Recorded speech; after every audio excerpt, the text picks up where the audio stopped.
space, a brand new chart for the head and for the heart. It's your journey, your tools. Welcome to the Deep Dive. Today we are wading into what is arguably the most profoundly human and inevitable experience, navigating loss. Grief is a natural, universal response, but it's far more than just deep sadness. As we see in the sources you shared, it disrupts literally every facet of our being, physically, emotionally, cognitively. It really does. It hits our immune system. It can hijack our concentration, reshuffles our identity. It is a total body experience. Yeah. And I think the most crucial shift in perspective we can make right out of the gate is to understand that grief isn't a malfunction. It's not a problem that needs to be solved or fixed. Right. It's a complex, intensely personal, and importantly, an active process that demands to be navigated. It's the necessary price we pay for love, isn't it? A testament to the depth of connection we forge. But that navigation is incredibly challenging, especially when, our culture often insists on handing us this tidy, inaccurate script about how we should feel. Exactly. And that's the problem. We end up battling not just the devastating pain of the loss itself, but also this self-judgment and anxiety that we are somehow failing at grief. Which is just awful, adding insult to injury. So our mission in this deep dive is really to dismantle that pressure entirely. We want to provide an evidence-based, compassionate guide. Kind of like an accurate map and a practical toolkit. Precisely. Drawn from contemporary psychological models, things that actually validate the chaotic, fluid, dynamic reality of loss. Okay, so our overarching theme is sort of twofold then. First, we need to maybe jettison the outdated linear view of grief and embrace these modern dynamic models that truly reflect real-world experience. Yes, ditch the old map. And second, we need to explore the profound psychological power of creating healthy, holistic coping strategies and these intentional personal rituals, things that allow us to carry the loss without being completely crushed by it. That's it. Let's unpack this crucial information. Okay, so let's start right where almost every popular conversation about loss begins. The 5 stages of grief: denial, anger, bargaining, depression, acceptance. That's like an almost mandatory checklist in popular media, right? Deeply ingrained in how we talk about it. It really is. And this is where we need to introduce our first maybe aha moment, because while it's culturally ubiquitous, it's also one of the most widely misunderstood concepts in modern psychology. So we need to acknowledge it, but then immediately clarify where it actually came from. Exactly. We have to provide that crucial clarification about its origin. Okay, so here's the key piece of context that seems to be consistently missing from the public conversation. These 5 stages were developed by Dr. Elizabeth Kubler-Ross in her 1969 book on death and dying. Correct. And the groundbreaking research that formed the basis of these stages was not conducted on bereaved individuals, people mourning a loved one. That is the pivotal distinction. Her work came from expensive qualitative interviews with terminally ill patients as they confronted their own impending death. She was characterizing the emotional landscape of self-facing mortality, not grief for someone else. And when you pause to think about that distinction matters so profoundly. As our sources highlight, denying one's own terminal diagnosis, well, that can be a temporary, maybe even understandable coping mechanism, right? To pace the overwhelming shock. It gives you psychological breathing room, exactly. But when that model was just sort of indiscriminately applied to the bereaved, the person left behind, it lost its core validity. Because insisting that a loved one is not dead is, well, that's often a sign of something else, like maladaptive coping or severe shock. It's not really part of a necessary paced process in the same way. The circumstances are fundamentally different, totally different context. And this leads us straight into the massive critique of the stage model then. First, it wasn't scientific in the way we think of it now. It came from these powerful qualitative interviews, anecdotes, case studies. Not systematic, empirical investigation designed to prove a sequential progression. And subsequent studies trying to force bereaved experiences into that fixed sequential order have largely failed. They just don't fit neatly. But the biggest harm is really the misinterpretation, isn't it? Absolutely. Kubler-Ross herself later spent years clarifying that these are not a set of stairs you climb one at a time. They're not linear, they're not prescriptive. But the damage was kind of done.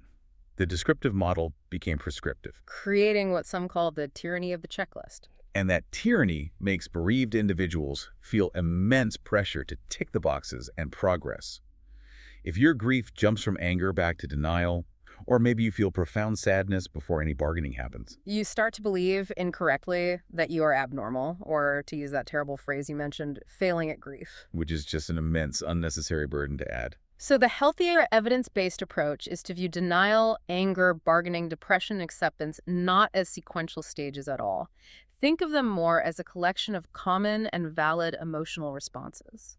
Okay. They can surface at any time, in any order, and with really varying intensity throughout the entire process. It's much more fluid. So if we see them as like tools in a toolbox rather than steps on a ladder, they become much more manageable. Exactly. Denial, for instance, isn't permanent delusion. It's often that initial numbness, the brain's way of hitting the emergency brake so the overwhelming information can be absorbed in smaller, more manageable doses. Right. Anger. Anger is often the first really functional emotion to surface after numbness. It's powerful. It's an energetic connection back to reality when everything else feels unreal. Like an anchor. Kind of. It's a natural reaction to the perceived ultimate unfairness of death, often directed, at the randomness of the universe or the circumstances, sometimes even at the person who died. And in bargaining, those mental negotiations, the what if or if only loops. That's the desperate attempt to regain control in a situation where you feel utterly helpless. You're trying to mentally rewind and change the past outcome. It's understandable. And depression. Well, that's the profound, overwhelming sadness, the longing, the despair that sits at the center of a profound loss. Yes. And acceptance, as you mentioned earlier, is the most crucial one to reframe. It is not reaching a point where you are over the person or the loss. That's not it at all. So what is it? It's acknowledging, both cognitively and emotionally, the reality that the loved one is physically gone, and that your life now exists in a permanent new reality. It's the hard work of learning to live with the loss, integrating it into who you are now. So reframing them as this fluid palette of reactions rather than a rigid sequence that removes the harmful structure and gives you, the listener, permission to just be where you are in that moment. Exactly. Permission and validation. Okay, so if the linear stage model is the outdated map, we now need, as you said, a dynamic compass. The contemporary frameworks we've reviewed really reflect the fluid, active, and adaptive process that grieving truly is. Right. And probably the most foundational modern model is the dual process model, or DPM, developed by researchers Strobe and Schutt. Its core concept is actually beautifully simple. Healthy adaptation involves a flexible, dynamic oscillation. Oscillation, like swinging back and forth. Precisely. Swinging back and forth between two distinct coping orientations. Okay, I always kind of thought distraction was bad when grieving, Right. like avoiding the pain. How does the DPM reframe that? This is the genius of the DPM. The two orientations are loss-oriented coping and restoration-oriented coping. Okay. Loss-oriented coping is that traditional grief work, directly confronting the pain, crying, intense yearning, looking at photos, processing the sadness and the emotional gap left behind. It's necessary, of course. But exhausting, right, if you stay there too long. Exactly. You burn out. That's where the second orientation comes in. Restoration-oriented coping. This focuses on practical matters, those secondary stressors that come up, and actively rebuilding your life without the person. So things like managing finances, taking on new household roles, maybe planning new activities, or just engaging in work or school, the practical stuff. All of that. The administrative side of loss, almost. And the oscillation, the flexible shifting back and forth between these two, is the adaptive power. You switch between confronting the overwhelming pain, loss orientation, and taking a practical, necessary break. Restoration orientation. So those moments where you distract yourself by focusing intensely on work or, cleaning the house or even just watching a funny movie, that's not denial. Not according to DPM. They are necessary psychological breathing room. They are critical acts of self-preservation. Wow. The DPM validates that healthy grievers need those restoration breaks. They prevent emotional overwhelm and exhaustion, allowing the person to process grief in manageable doses over time. So it fundamentally reframes what used to be maybe dismissed as avoidance as an adaptive mechanism, pacing the emotional load. Exactly. It's pacing, it's rhythm. Okay, so while the DPM addresses the rhythm of daily coping, we also need to address the cognitive disruption, right? A significant loss is often called an assumptive world-shattering event. Yes, that's a great term for it. It doesn't just take away a person. It shatters your fundamental assumptions about the world, that life is fair, that you are safe, maybe even who you thought you were supposed to be. And that's where the meaning-making model comes in. Grieving is an active effort to reconstruct meaning and integrate the loss into a new, coherent life story. And this isn't about finding some tidy reason for the death, which often feels impossible or even offensive. No, definitely not. It's more about answering the truly existential questions that arise, the ones required for moving forward. Who am I now? Especially if your identity as a spouse, parent, or sibling has been redefined. And how can I find value or purpose in a life that feels fundamentally broken? That sounds like heavy lifting. It is. Narrative reconstruction is key here. It's the conscious effort to sort of edit your life story. The goal is to build a narrative that fully acknowledges the devastating chapter of the loss, but also actively carries the past relationship forward. Yeah. Maybe finding wisdom or courage or resilience in the struggle itself. The loss transforms you, absolutely, but you gain some control over the direction of that transformation. You're actively writing the next chapter, not just passively reading whatever happens. This cognitive work, this meaning-making, it feels very different from some of the early psychoanalytic theories, right? Didn't they suggest the goal of grief was basically to break the emotional tie with the deceased? They did, yes. The idea was to sever that bond so that emotional energy could be reinvested in the living. It sounds quite cold to us now, but that was the prevailing thought for decades. Thankfully, modern attachment theory and this concept of continuing bonds has completely reshaped that view. Utterly. It recognizes that relationships don't simply terminate with death, they are transformed. The goal is not detachment or moving on from the person. Which always felt wrong anyway. Right. The goal is finding an enduring, healthy connection in their absence. So this validates that deep, fundamental human need we feel to maintain connection. We see it manifest in things like having internal conversations with the person, or keeping a piece of their clothing, or maybe living out the values they instilled in us. All of those things. The bond remains, but the way we interact with it changes from physical presence to this internal, integrated presence. Okay, so if we link these three modern models together, DPM, meaning-making, continuing bonds, what does that synthesis look like? Well, you can see how they fit together beautifully. The dual process model describes the rhythm, that essential back and forth oscillation, which prevents burnout. Right, create space. Right. That psychological space then creates the stability needed for the hard cognitive work of meaning-making, that challenging process of rebuilding your assumptions and your story. And the successful outcome of that meaning-making and narrative construction is often the establishment of a healthy continuing bond, where the person's legacy, their meaning, is integrated into a newly defined, coherent, and meaningful life story for the survivor. Ah, okay, so it's like an active cycle. Use oscillation to create calm. Use that calm to reconstruct meaning.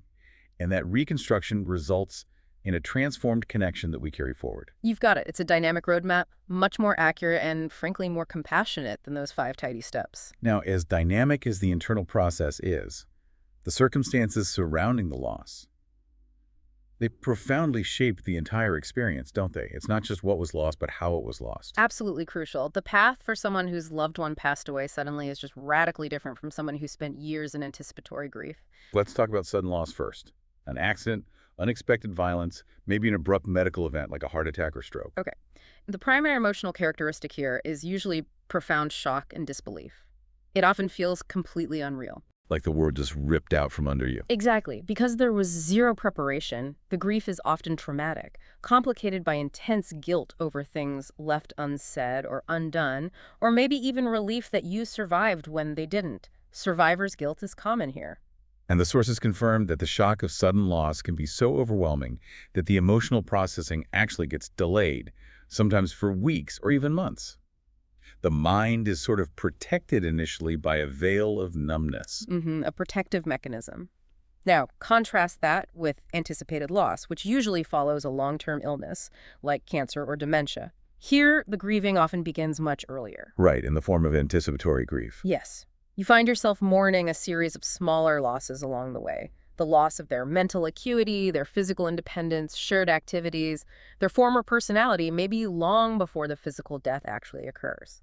And anticipatory grief, while it might provide opportunities for closure, for saying goodbye, it also carries this immense physical and emotional burden of long-term caregiving, doesn't it? It really does. And then, once the death finally occurs, it's so important to recognize that the complex mix of feelings is normal. Profound sadness, yes, but often also an element of relief. Relief that the suffering is over, for them and for the caregiver. Exactly, and that relief is entirely normal, but it frequently triggers intense guilt, which then needs to be managed with a lot of self-compassion.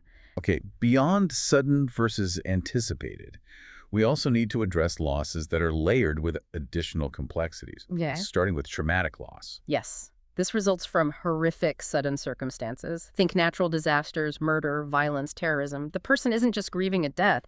They are often experiencing a profound threat to their own nervous system, their own safety. So it's like two different battles happening at once. You have to deal with the sheer terror and the need to stabilize the nervous system, the trauma work, before you can even begin to truly engage in the cognitive processing of the loss itself, the grief work. That's a great way to put it. Traumatic loss shatters that fundamental assumption that the world is basically predictable and safe. This significantly elevates the risk of developing post-traumatic stress disorder, PTSD, or prolonged grief disorder, because the brain can get stuck reliving the horror, not processing the absence. Then there's the unique pain of not being able to even share your loss openly. That's disenfranchised grief. This is loss that society doesn't openly acknowledge, validate, or support. It leaves the bereaved feeling incredibly isolated. What are some examples? Oh, there are many. Think about the death of a beloved pet, often minimized by others. The loss of an ex-spouse, even if the divorce was years ago. A miscarriage or stillbirth. Or a death that's stigmatized by the circumstances, like a drug overdose or suicide. And because there's no social script, no casseroles brought over, maybe no time off work. Right. The person is often denied those comforting rituals and words. The lack of validation leads to isolation, silence, and often intense shame, which massively complicates the grieving process. And what about losses where there isn't even physical certainty, that painful ambiguity of ambiguous loss? Yes, this is characterized by a fundamental lack of closure. It's like being stuck in suspended animation. We see two main types. Type 1 is physically absent but psychologically present. Think of a missing person, a soldier missing in action, a kidnapping victim, or when a body is never recovered after a disaster. You can't fully process the death because there's no tangible proof, leaving this constant debilitating seesaw between hope and despair. That sounds agonizing. And type 2? Type 2 is the inverse. Physically present, but psychologically absent. This is the ongoing grief experienced when a loved one is in the advanced stages of dementia, or has a severe traumatic brain injury, or is lost in the depths of chronic severe addiction. The person's body is right there. But their personality, their memories, the core of who you connected with is effectively gone. It forces a person to grieve these incremental losses while simultaneously providing care, making any sense of acceptance or closure extraordinarily difficult. It feels absolutely crucial here to expand our definition of grief beyond physical death, because grief is triggered by any significant disruption, right? Anything that threatens our established routines, our sense of self, our vision for the future. Absolutely. These non-death losses are entirely legitimate and require the same kind of adaptive work, the same meaning-making. A major widespread example must be job loss.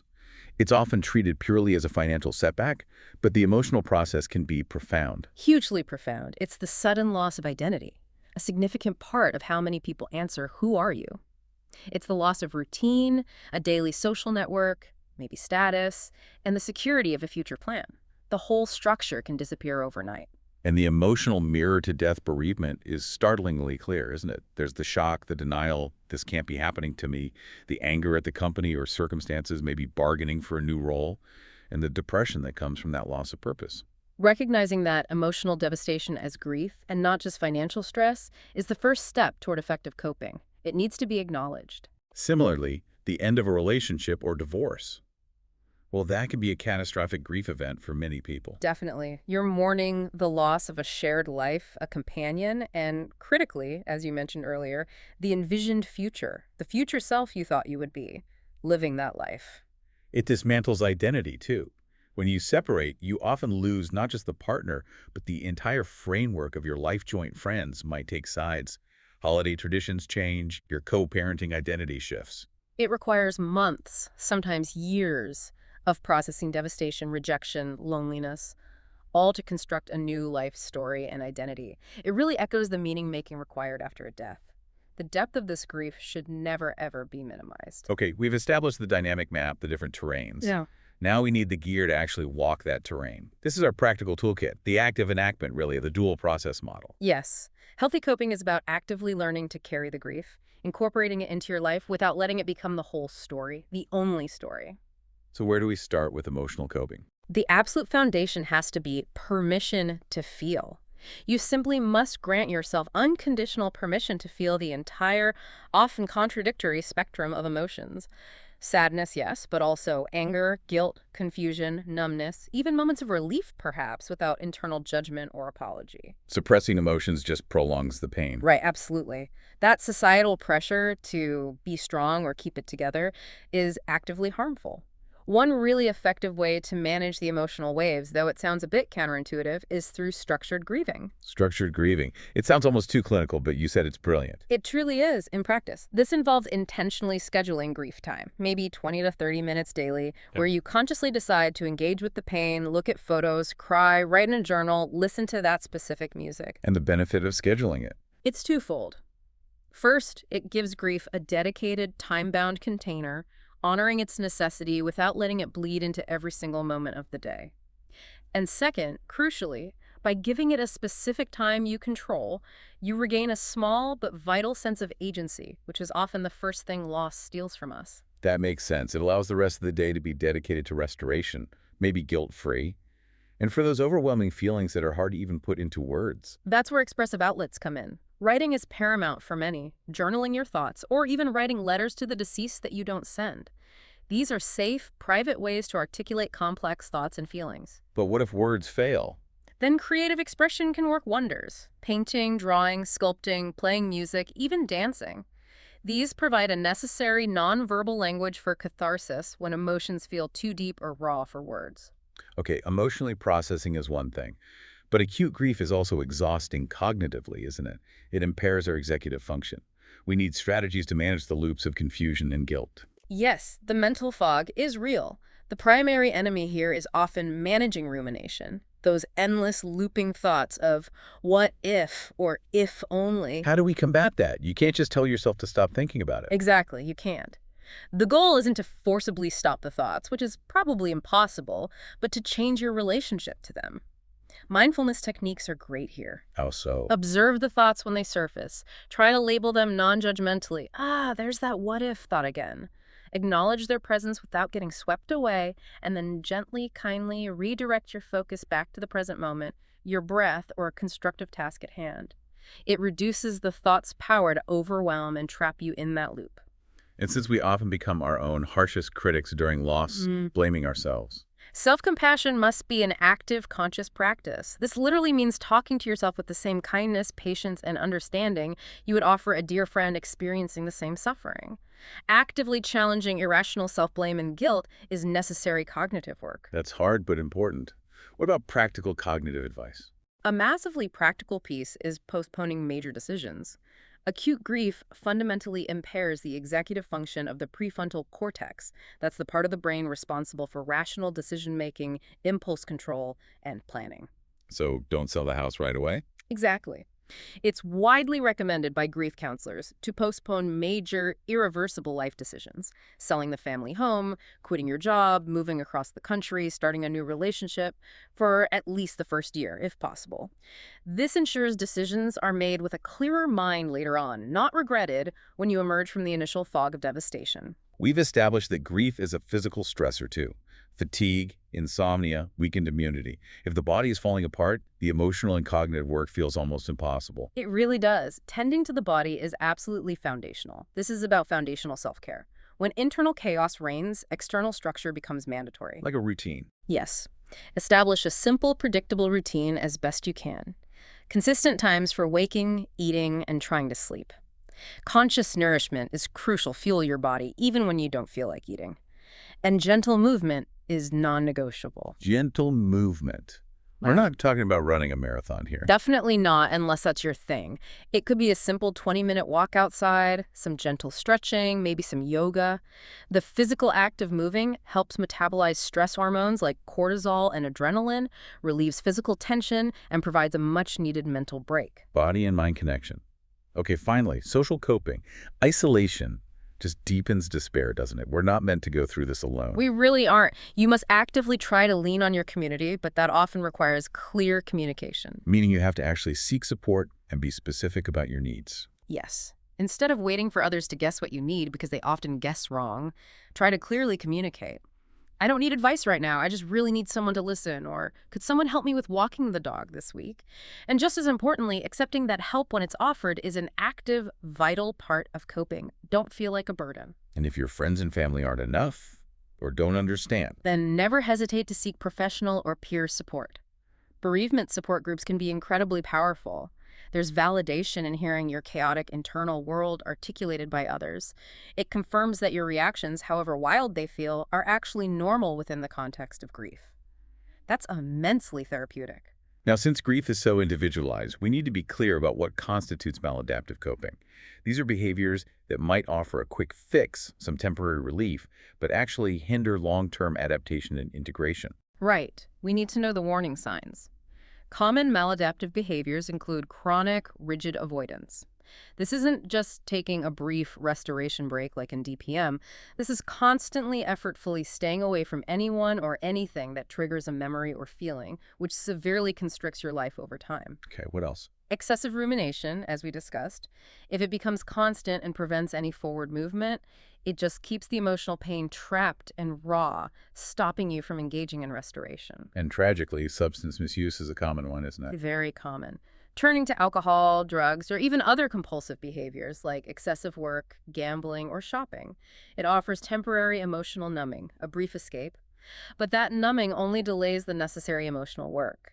It often leads to dependency and ends up compounding the original distress significantly. And if these coping strategies become really entrenched and the pain remains debilitatingly acute for a long time, that's when it might signal the development of prolonged grief disorder, PGD, sometimes called complicated grief. This affects roughly 10 to 15% of bereaved individuals. and PGD is clinical.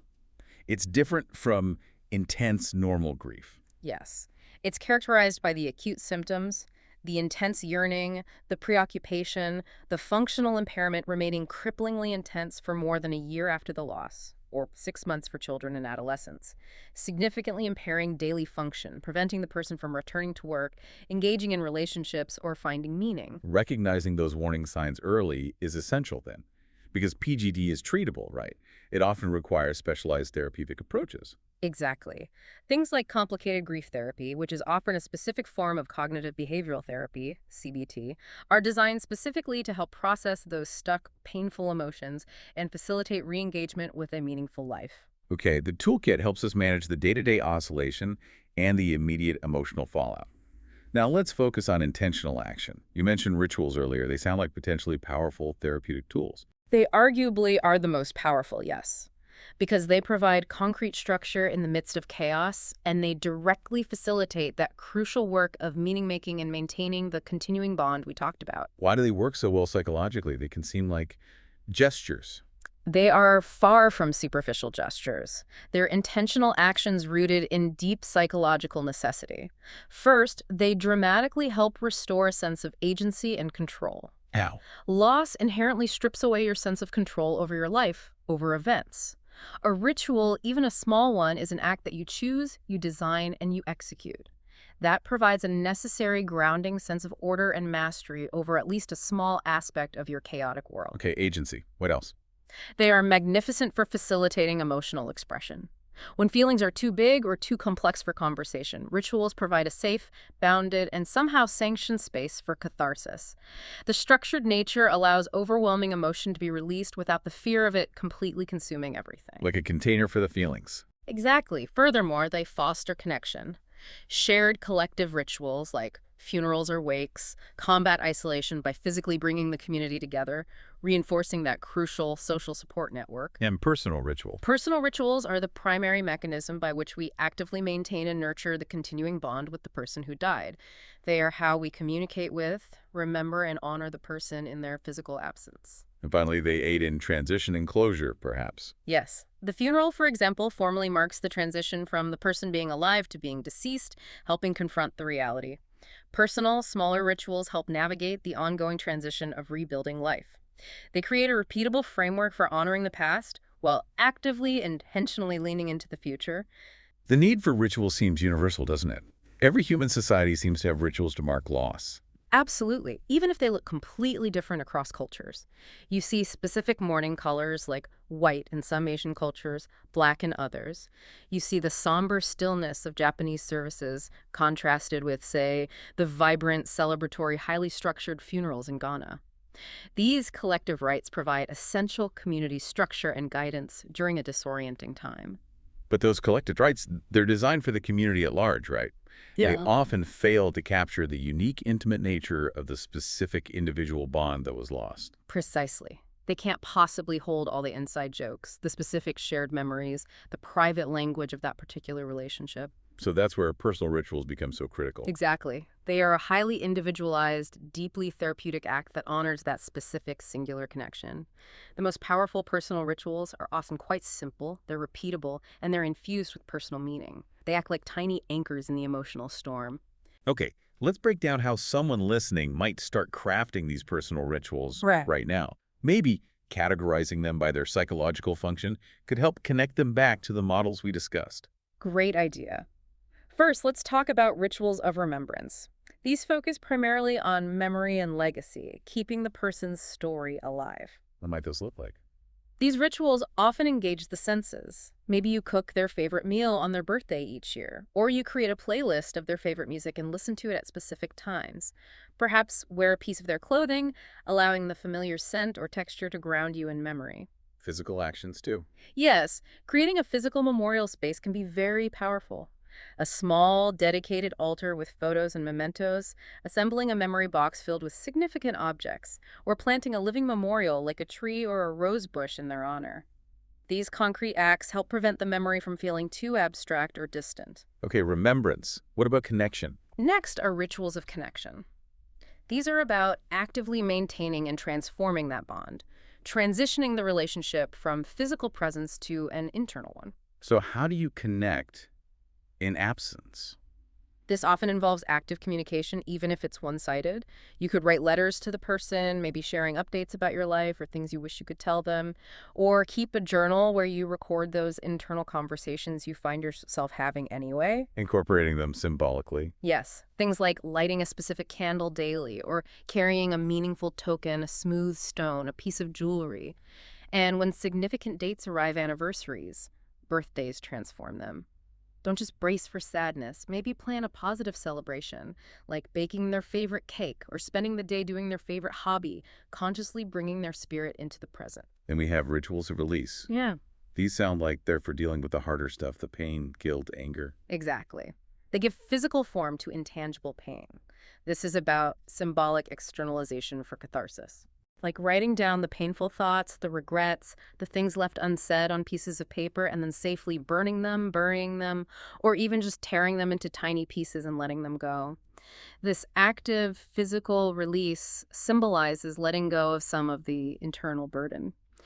Releasing a small balloon or a paper lantern with a message attached can achieve a similar therapeutic effect, providing a visual sense of release or closure. Okay, that makes sense. Finally, the most future-oriented category you mentioned, rituals of transformation.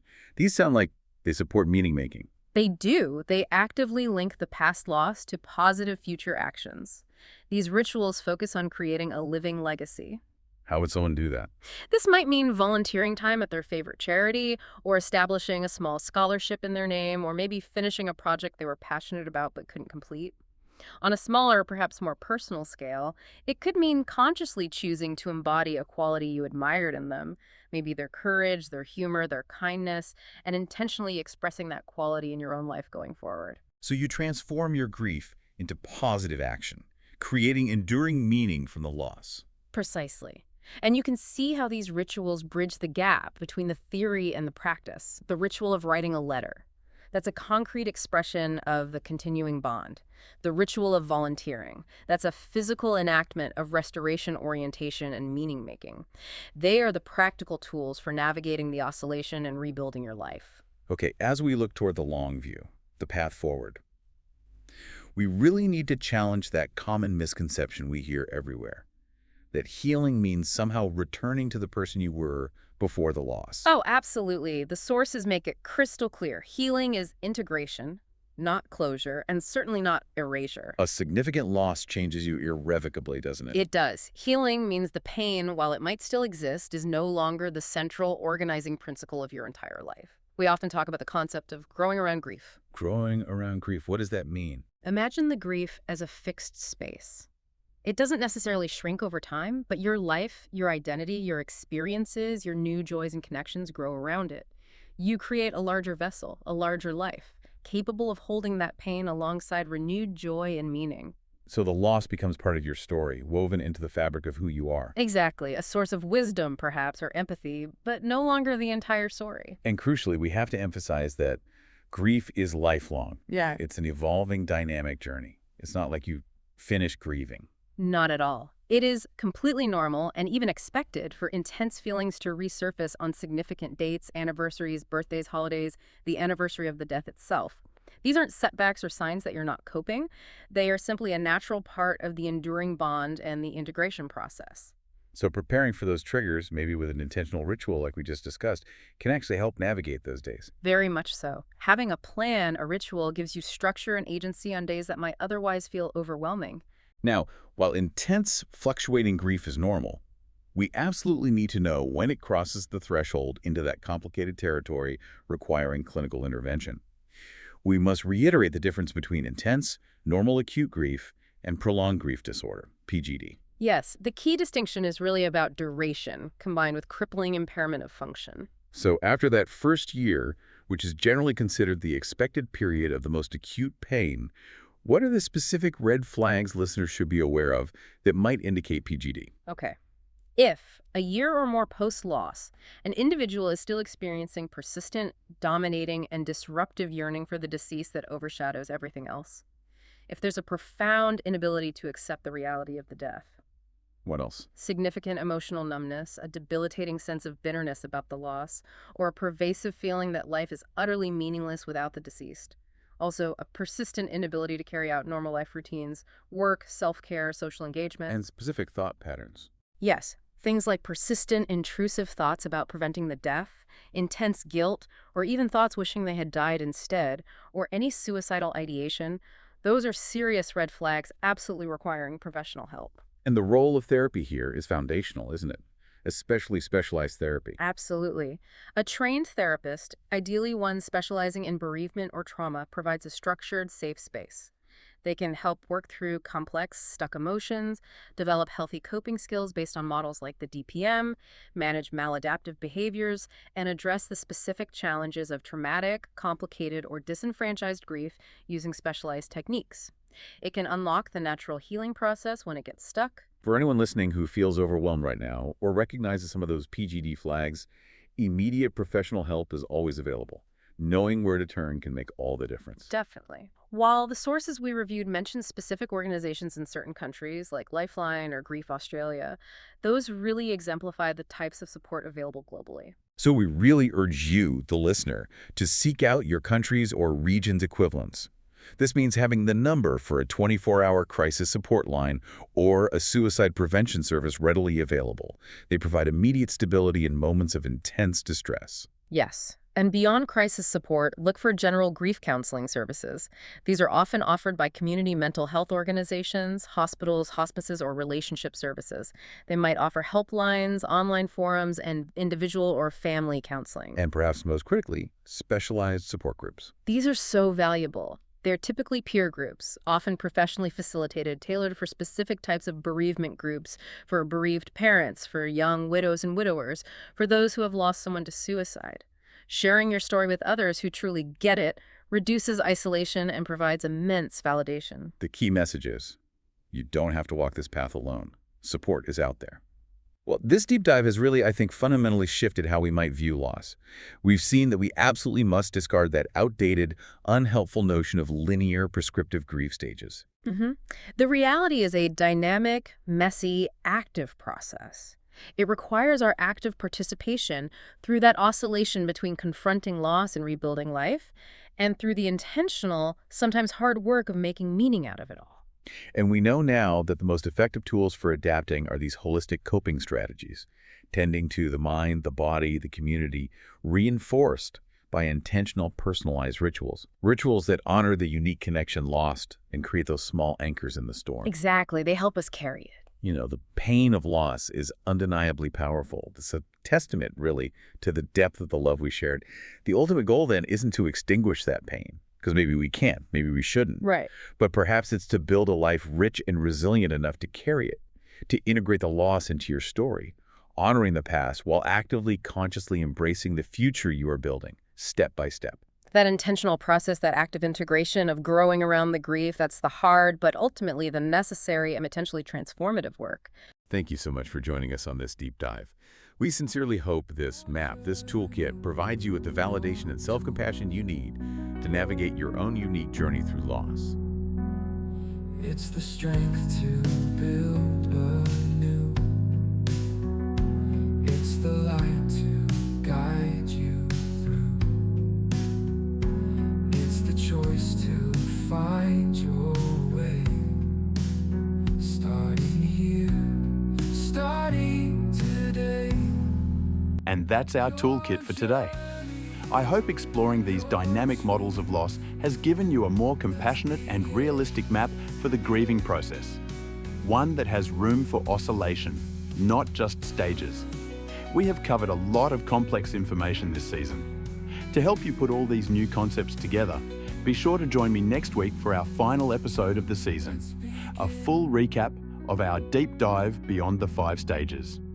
We will tie all the concepts together into a single, evidence-based summary. Hit that subscribe button so you don't miss it. And as always, if you're finding value in this, please consider supporting the show. The donation link is in the show notes. All resources are waiting for you at Your Journey, yourtools.com, and on the app at Your Journey, yourtools.app. Thanks again for listening, and I'll catch you next week on Your Journey.